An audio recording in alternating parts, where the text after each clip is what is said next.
जय श्री कृष्णा। आइए सुनते हैं सुख सागर के 6वें स्कंद का 6वां एवं 7वां अध्याय। इंद्र को त्रिलोकी का राज्य पाकर गर्व हो गया था। वह अपनी पत्नी सची के साथ सिंहासन पर आरूढ़ थे। उस समय 49 मरुदगण, 8 वसु, 11 रुद्र, आदित्य, ऋभुगण, गंधर्व, ब्रह्मादि मुनिगण, विश्वदेवा, साध्यगण और दोनों अश्विनी कुमार सेवा में उपस्थित थे। देवगुरु बृहस्पति जी वहां आए। उनका स्वागत करने के लिए इंद्र न तो खड़े हुए और न उन्हें आसन प्रदान किया। गुरु जी वहां से चुपचाप निकलकर घर चले आए। इंद्र ने घमंड में चूर होकर गुरु बृहस्पति जी का तिरस्कार कर दिया। घर आकर बृहस्पति जी योग द्वारा अंतर्ध्यान हो गए। इंद्र ने बृहस्पति जी को तलाश किया, परंतु वे नहीं मिले। असुरों ने अपने गुरु शुक्राचार्य के कहने पर देवताओं पर विजय प्राप्त हेतु आक्रमण कर दिया। युद्ध में देवताओं के अंग कट कट कर गिरने लगे। तब देवता इंद्र के साथ ब्रह्मा जी के पास गए। ब्रह्मा जी ने देवताओं से कहा कि आप लोग त्वष्टा के पुत्र विश्वरूप के पास जाओ और उसे पुरोहित बना लो। सब देवता विश्वरूप ऋषि के पास गए और बोले, हम एक प्रकार से आपके पितर भी हैं। आप अपने तपोबल से यह दुख और पराजय टाल दो। आपकी आज्ञा का पालन करना ही हमारा धर्म है। विश्वरूप ने प्रतिज्ञा लेकर देवताओं की पुरोहिती स्वीकार कर ली।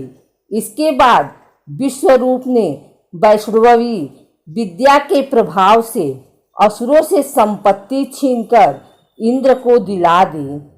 इंद्र ने असुरों पर विजय प्राप्त कर ली। उदार बुद्धि विश्वरूप ने उसी नारायण कवच विद्या का उपदेश इंद्र को सुनाया। इंद्र ने नारायण कवच की विद्या ग्रहण कर ली। देवताओं ने विश्वरूप को अपना पुरोहित बना लिया। विश्वरूप ने देवताओं से कहा कि अपनी रक्षा के लिए नारायण कवच धारण कर लेना चाहिए। उसकी विधि इस प्रकार है। बिना कुछ बोले पवित्रता से ओम नमो नारायणाय और ओम नमो भगवते वासुदेवाय मंत्रों से न्यास करें। पहले ओम नमो नारायणाय मंत्र से पैरों, घुटनों, जांघों, पेट, हृदय, वृक्षस्थल, मुख और सिर में न्यास करें। इसके बाद ओम नमो भगवते वासुदेवाय मंत्र का दाईं तर्जनी से बाईं तर्जनी तक दोनों हाथों की 8 अंगुलियां और दोनों अंगूठों की 2-2 गांठों में न्यास करें। इसके बाद ओम विष्णुवे नमः मंत्र के पहले अक्षर ओम का हृदय में, बी ब्रह्मांड में, स का भौहों के बीच में, र का चोटी में, वे का दोनों नेत्रों में और न का शरीर की सब गांठों में न्यास करें। बाद में ओम मह अस्त्राय फटकर कहकर दिग्बंध करें। फिर श्री हरि का मनन करें। तत्पश्चात विद्या, तेज और स्वरूप कवच का पाठ करें। सदैव भगवान श्री हरि की भक्ति को धारण किए रहना चाहिए। हमेशा बोलते रहें कि मेरी हर समय, हर वक्त, आवश्यकता के समय रक्षा करते रहें। 7वां अध्याय प्रारंभ। श्री सुखदेव जी ने बताया कि विश्वरूप के 3 सिर थे। वह एक सिर से सोम रस पीता था, दूसरे सिर से सुरा पीता था और तीसरे सिर से अन्न खाता था। उसकी माता असुर कुल से थी। इस कारण यज्ञ का कुछ भाग असुरों को पहुंचाया करती थी। इंद्र को पता चलने पर उसने विश्व रूप के तीनों सिरों को काट डाला। सोमरस पीने वाला सिर पपीहा, सुरापान करने वाला सिर गौरैया और अन्न खाने वाला सिर तीतर बन गया। इंद्र पर ब्रह्म हत्या का पाप लगा। ब्रह्म हत्या के दोष को 4 भागों में बांटा गया। पहला भाग पृथ्वी को, दूसरा भाग वृक्ष को, तीसरा भाग जल को और चौथा भाग स्त्रियों में बांट दिया गया। विश्व रूप की हत्या का हाल उसके पिता त्वष्टा को चला तो पिता ने कहा, हे इंद्र शत्रु, तुम अपने शत्रु को मार डालो। यह सुनते ही शत्रु को मारने के लिए हवन यज्ञ किया जाने लगा। इसके समाप्त होने पर अनवाहार्य पचन नामक अग्नि से भयानक दैत्य प्रकट हुआ। उसने 3 नोक वाले त्रिशूल से अंतरिक्ष को उठा रखा था। त्वष्टा के तमोगुणी पुत्र ने सब लोगों को घेर लिया। उस क्रूर पुरुष का नाम वृत्तासुर पड़ा।